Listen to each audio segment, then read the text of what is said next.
नमस्कार साथियों, GK selection point Ramesh मोंड YouTube channel में आपका हार्दिक स्वागत है। साथियों, आज मैं आपके बीच लेकर आया हूं भारतीय इतिहास का वेरी इंपॉर्टेंट टॉपिक, सभी प्रतियोगी परीक्षाओं की दृष्टि से महत्वपूर्ण अध्याय मुगल कालीन मुद्रा प्रणाली। साथियों, अगर वीडियो पसंद आए तो इसे लाइक जरूर कीजिए, अधिक से अधिक साथियों में शेयर कीजिए। चैनल पर नए हैं तो चैनल को सब्सक्राइब करें, बेल आइकन को जरूर दबाएं ताकि मेरे द्वारा हर बुधवार तथा शनिवार को प्रातः 9 बजे प्रदर्शित की जाने वाली वीडियोस का नोटिफिकेशन सबसे पहले आपको प्राप्त हो सके। तो शुरू करते हैं आज की वीडियो, मुगल कालीन मुद्रा प्रणाली। मुगल काल में सोना, चांदी, तांबे के सिक्के प्रचलित थे। तो ये आपको ध्यान में रखना है, मुगल काल में सोना, चांदी और तांबा इनके सिक्के प्रचलित थे। अब हम अलग अलग शासकों के संदर्भ में बात करेंगे कि कौन से शासक के द्वारा कौन सा सिक्का चलाया गया था, जो परीक्षाओं में पूछा जाता है। सबसे पहले अपन बात लेते हैं मुगल वंश के संस्थापक बाबर के बारे में। तो बाबर ने काबुल में चांदी का शाहरुख नामक सिक्का चलाया था और कंधार में बाबरी नामक सिक्का चलाया था। तो ये परीक्षा में पूछा जाता है कि शाहरुख सिक्का जो बाबर के द्वारा चलाया गया था, ये कैसा सिक्का था? तो ये था चांदी का सिक्का जो इसने काबुल में चलाया था, और कंधार में अपने ही नाम से इसने बाबरी नामक सिक्का चलाया था। इसके बाद में देखिए साथियों, शेरशाह सूरी की बात आती है। हालांकि मुगल वंश का शासक नहीं रहा है ये, लेकिन 1540 से 1555 तक भारत में सूरी वंश का शासक रहा है। तो शेरशाह सूरी ने जो है वो 180 ग्रेन, इस लगभग 14 ग्राम का शुद्ध चांदी का रुपया चलाया था। तो शुद्ध चांदी का रुपया जो चलाया था वो चलाया था शेरशाह सूरी ने। इसमें 175 ग्रेन चांदी होती थी। तो आपको केवल यही ध्यान में रखना है साथियों, शुद्ध चांदी का रुपया सिक्का किसने चलाया था? तो वो शेरशाह सूरी ने चलाया था। अब देखिए, 1 ग्रेन बराबर होता है 0.0875 ग्राम। ये आपको ध्यान में रखना है, परीक्षा की दृष्टि से इंपॉर्टेंट है। 1 ग्रेन किसके बराबर होता है? 0.07875 ग्राम। शेरशाह ने पैसा नामक तांबे का सिक्का भी चलाया था। तो पैसा नामक जो है तांबे का सिक्का भी शेरशाह सूरी ने चलाया था। और शेरशाह द्वारा चलाया गया 380 ग्रेन का तांबे का जो सिक्का था, उसका क्या नाम था? दाम। तो शेरशाह सूरी के 3 सिक्के आ गए। एक तो शुद्ध चांदी का सिक्का हो गया रुपया, इसके अलावा हो गया तांबे का सिक्का पैसा, और तांबे का ही सिक्का इसने चलाया था, उसका नाम था दाम। अगला मोस्ट इंपॉर्टेंट है अकबर। अकबर ने मुगल कालीन मुद्रा व्यवस्था को व्यवस्थित रूप दिया। तो मुद्रा व्यवस्था को व्यवस्थित रूप किस शासक ने दिया? तो अकबर ने दिया था। अकबर ने 1577 में दिल्ली में शाही टकसाल बनवाई।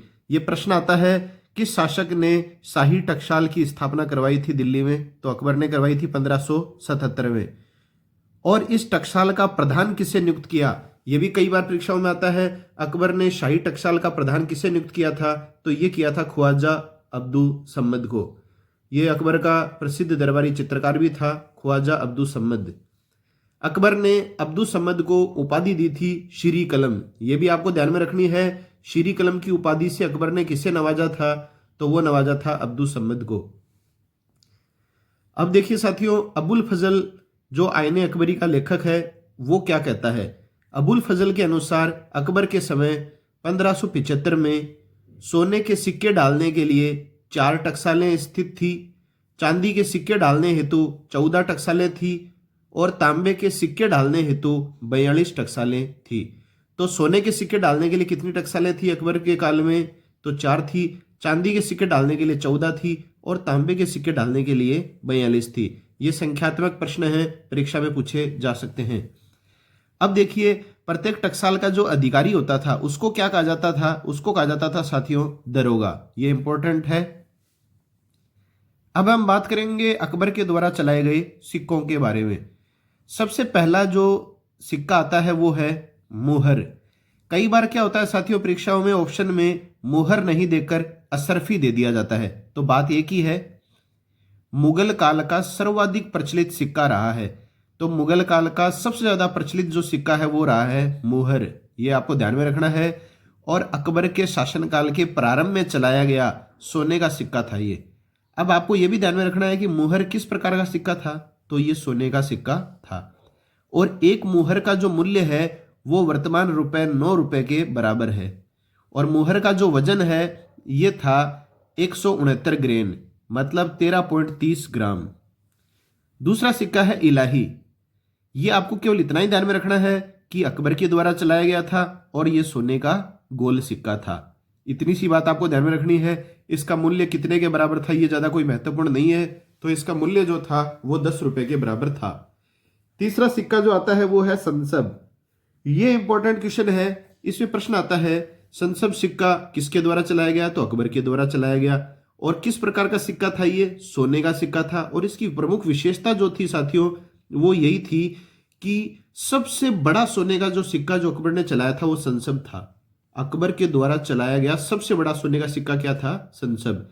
और बहुत बड़े जो व्यापारिक लेन देन होते थे उसमें इसी संसब सिक्के का प्रयोग किया जाता था। अगला है जलाली सिक्का।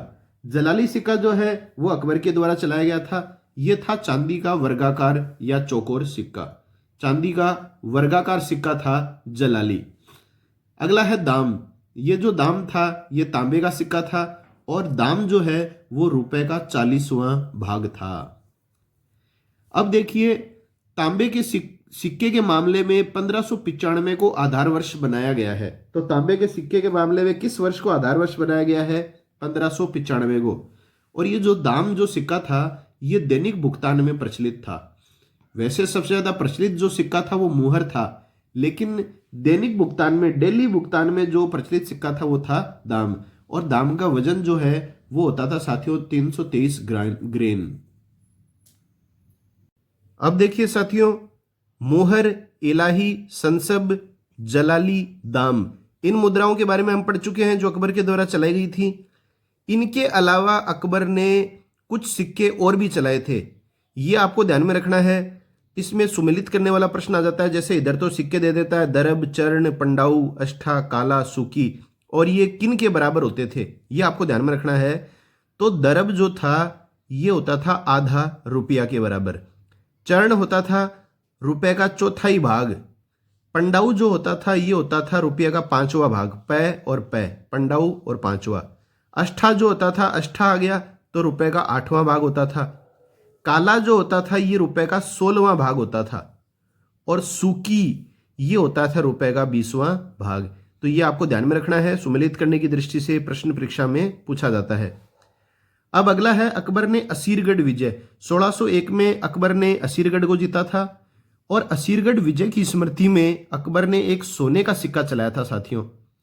और इस सोने के सिक्के में एक तरफ तो बाज तथा दूसरी तरफ टकसाल का नाम व सिक्का डालने की तिथि मिलती है। तो इस सोने के सिक्के पर एक तरफ क्या था, बाज था, और दूसरी तरफ टकसाल का नाम व सिक्के डालने की तिथि अंकित थी। अकबर ने अपने सिक्कों पर अल्लाह हो अकबर तथा जिले जिलाले हूं अंकित करवाया। तो ये जो बाज वाला जो प्रश्न है ये भी परीक्षा में पूछा जाता है कि किस विजय के पश्चात अकबर के द्वारा सिक्का चलाया गया जिसमें एक तरफ बाज की आकृति थी, तो वो थी असीरगढ़ विजय। और अकबर ने अपने सिक्कों पर क्या अंकित करवाया था, अल्लाह हो अकबर तथा जिले जलाले हूं। अगला है अकबर ने अपने शासनकाल के 50वें वर्ष में कुछ सिक्कों पर राम तथा सीता की मूर्ति अंकित करवाई तथा देवनागरी में राम सिया लिखवाया। कई बार परीक्षाओं में प्रश्न आता है कि मुगल वंश के किस शासक के द्वारा राम सिया का उल्लेख अपने सिक्कों पर करवाया गया। तो राम और सीता की मूर्ति अंकित करवाई थी अकबर ने इस सिक्के पर, और देवनागरी लिपि में राम सिया भी लिखवाया था। अकबर ने कुछ सिक्कों पर सूर्य तथा चंद्रमा की महिमा में वर्णित कुछ पद भी लिखवाए। ये सारे के सारे तथ्य साथियों आपको ध्यान में होने चाहिए। कई बार परीक्षाओं में कोई ना कोई सा प्रश्न पूछा जाता है। अब देखिए विशेष बात, अकबर की मुद्रा प्रणाली का मुख्य आधार। तो अकबर की मुद्रा प्रणाली का मुख्य आधार था रुपया, और इसका वजन जो है वो 1/8 भरी यानी कि 1.5 रत्ती वजन था। इसके बाद में अकबर के पुत्र जहांगीर की बात करेंगे। जहांगीर के शासनकाल में प्रचलित सिक्के। तो जहांगीर ने अपने राज्यारोहण के बाद एक सोने की मुहर चलाई। तो राज्यारोहण होने के बाद में जहांगीर ने एक सोने की मुहर चलाई। इस पर किसकी तस्वीर अंकित थी, इस पर अकबर की तस्वीर अंकित थी। जहांगीर के कुछ चांदी के सिक्कों पर 12 राशि चक्रों का अंकन मिलता है। तो ये प्रश्न भी आता है कि किस मुगल बादशाह के सिक्कों पर 12 राशि चक्रों का अंकन मिलता है, तो वो है जहांगीर। अगला देखिए, जहांगीर मुगल वंश का प्रथम शासक था जिसने अपनी आकृति के सिक्के चलाए थे। ये आपको ध्यान में रखना है, मुगल वंश का प्रथम शासक जिसने अपनी आकृति के सिक्के चलाए जहांगीर ने। और इसने कुछ सिक्कों पर तो अपना और कुछ सिक्कों पर नूरजहां का नाम एक साथ अंकित करवाया। यह विशेषता भी आपको ध्यान में रखनी है, परीक्षाओं में पूछी जाती है। कुछ सिक्कों पर जहांगीर को हाथ में शराब का प्याला लिए हुए भी दर्शाया गया है। यह भी आपको ध्यान में रखना है। ऐसे सिक्के हैं जिन पर जहांगीर की आकृति है और वो हाथ में शराब का प्याला लिए हुए अंकित किए गए हैं। जहांगीर ने नूर अफसा तथा खैर काबुल नाम के सिक्के भी चलाए। तो ये भी प्रश्न भी आ चुका है परीक्षाओं में। नूर अफसा मतलब नूर का मतलब यहाँ नूर जहां से है। नूर अफसा और खैर काबुल ये क्या हैं, तो आपको बताना है। ये जहांगीर के द्वारा चलाए गए सिक्कों के नाम हैं। इसके अलावा जहांगीर ने और कौन कौन से सिक्के चलाए थे, सारे देखिए नूर से चालू हो रहे हैं, तो आपको आसान रहेगा ध्यान रखने में। नूर शाही, नूर सुल्तानी, नूर दौलत, नूर करम, नूर मिहर, ये सिक्के भी जहांगीर के द्वारा चलाए गए थे। जहांगीर ने निसार नामक तांबे का सिक्का भी चलाया था। ये आपको ध्यान में रखना है। निसार नामक सिक्का जो था वो जहांगीर ने चलाया था, तांबे का सिक्का था और रुपए का चौथाई मूल्य के बराबर था। ये किसके बराबर था? रुपए का चौथाई भाग। जैसे अकबर ने चलाया था सिक्का चर्ण, जो रुपए के चौथाई मूल्य के बराबर था, वो भी आप ध्यान में रखिएगा अच्छी तरह। अगला है, मुगल काल में तटीय क्षेत्रों में कोड़ियों का प्रयोग किया जाता था। तो तटीय क्षेत्रों में जो है वो किसका प्रयोग किया जाता था? कोड़ियों का प्रयोग किया जाता था। ये परीक्षाओं में प्रश्न आ चुका है। और कोड़ी जो है वो मालदीव से लाई जाती थी और 1 रुपए बराबर कितना होता था? लगभग 2500 कोड़ी।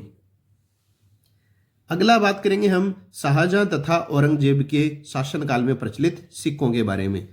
वेरी इंपॉर्टेंट है साथियों, आना सिक्का कई बार परीक्षाओं में आता है। तो शाहजहां ने क्या किया था? शाहजहां से पहले ये दाम के जो सिक्के चलते थे, तांबे के निर्मित जो सिक्के थे, तो शाहजहां ने क्या किया? दाम तथा रुपए के बीच आना नामक सिक्का चलाया। तो दाम सिक्का भी प्रचलित था पहले से, रुपया भी प्रचलित था, और शाहजहां ने क्या किया? इस दाम और रुपए के बीच का एक सिक्का प्रचलित करवाया जिसका नाम क्या रखा? आना सिक्का। तो आना सिक्का किसके द्वारा प्रचलित था? शाहजहां के द्वारा। अब एक प्रश्न आता है कि मुगल वंश के किस बादशाह ने सिक्कों पर कलमा लिखवाने की प्रथा को बंद करवा दिया? तो सिक्कों पर कलमा लिखवाने की जो प्रथा थी उसको औरंगजेब के द्वारा बंद करवा दिया गया था। यह आपको ध्यान में रखना है। औरंगजेब ने अपने शासनकाल के अंतिम वर्षों में सिक्कों पर मीर अब्दुल बाकी शाहबाई द्वारा रचित पद को अंकित करवाया। यह आपको ध्यान में रखना है।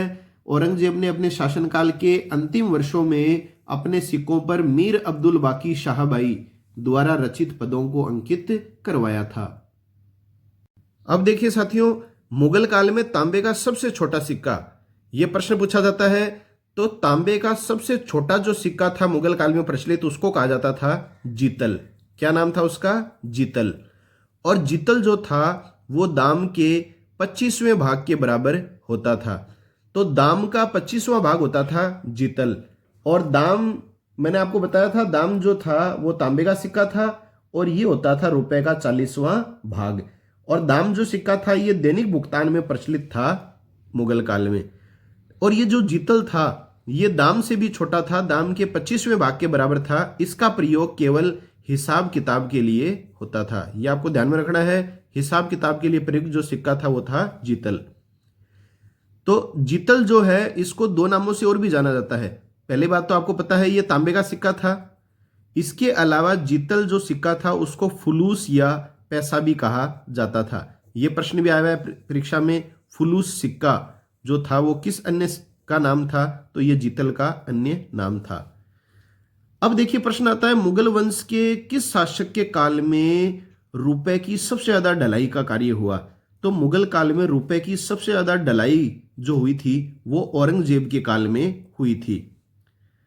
यदि कोई सिक्का 1 वर्ष से ज्यादा प्रचलन में रहता था तो 3% तथा 2 वर्ष से ज्यादा पुराने होने पर 5% की कटौती की जाती थी। मतलब उस मूल्य, जो रुपया या जो सिक्का होता था उसके मूल्य में कमी हो जाती थी। यदि वो सिक्का 1 वर्ष से ज्यादा प्रचलन में रहता था तो 3% उसका क्रय मूल्य घट जाता था, और 2 वर्ष से ज्यादा पुराना हो जाता था तो 5% उसमें कटौती कर दी जाती थी। अब देखिए कुछ अन्य महत्वपूर्ण जो तथ्य हैं मुगल कालीन मुद्रा प्रणाली से संबंधित, उस पर और अपन चर्चा कर लेते हैं। अब मैंने ये 3 सिक्कों के नाम लिखे हैं, अधेला, पावला और दमड़ी। ये शब्दावलियां आती हैं आपकी परीक्षा में, तो ये मुगल काल में चलाए गए तांबे के सिक्कों के नाम थे, अधेला, पावला, दमड़ी। इसके अलावा देखिए बीमा प्रणाली, मुगल काल में बीमा प्रणाली का प्रचलन था, तो बीमा प्रणाली जो है वो मुगल काल में प्रचलित थी। तीसरी बात आती है साथियों हुंडी। इस शब्दावली से आप सभी परिचित होंगे। बैंकिंग प्रणाली में इसका महत्वपूर्ण स्थान था। यह आधुनिक चेक तथा डिमांड ड्राफ्ट के समान थी। अब एक प्रश्न आता है कि अंग्रेजों ने पहली टकसाल कहां स्थापित की थी? तो अंग्रेजों के द्वारा पहली टकसाल स्थापित की गई थी मुंबई में। यह आपको अच्छी तरह ध्यान में रखना है। और अकबर ने 1577 में दिल्ली में शाही टकसाल बनवाई थी, यह भी आपको ध्यान में रखना है। और इस टकसाल का प्रधान किसे बनाया था? ख्वाजा अब्दु सम्मद को। और ख्वाजा अब्दु सम्मद को अकबर ने कौन सी उपाधि दी थी? शीरी कलम की उपाधि। एक आता है हुण, अन्य नाम है पगोड़ा। यह भी परीक्षाओं में कई बार आता है। विजयनगर साम्राज्य में जारी किया गया सोने का सिक्का, यह कहलाता था हुण या पगोड़ा। तो साथियों यह है आज की अपनी वीडियो, जिसमें हमने बात की है पूर्ण रूप से मुगल कालीन मुद्रा प्रणाली के बारे में। अगर मुद्रा प्रणाली से संबंधित आपकी परीक्षा में प्रश्न आएगा तो इसमें से आएगा, इससे बाहर प्रश्न नहीं बनेगा। तो साथियों जीके सिलेक्शन पॉइंट रमेश मोंड यूट्यूब चैनल से हर बुधवार तथा शनिवार को प्रातः 9 बजे जरूर जुड़ें। चैनल को सब्सक्राइब नहीं किया है तो चैनल को सब्सक्राइब कर लें, बेल आइकन को जरूर दबा दें, अधिक से अधिक साथियों में वीडियो को शेयर करें। और यदि वीडियो पसंद आया है, मेरी मेहनत आपके लिए उपयोगी सिद्ध होती है और आपको लगता है कि हमें एक संतोषजनक टॉपिक समझाया गया है और परीक्षा में इससे बाहर प्रश्न नहीं बनेगा, तो वीडियो को लाइक जरूर कीजिए। इससे मुझे प्रोत्साहन मिलता है, मुझे मोटिवेशन मिलता है। तो साथियों मिलते हैं नई वीडियो के साथ, तब तक के लिए जय हिंद, जय भारत, वंदे मातरम।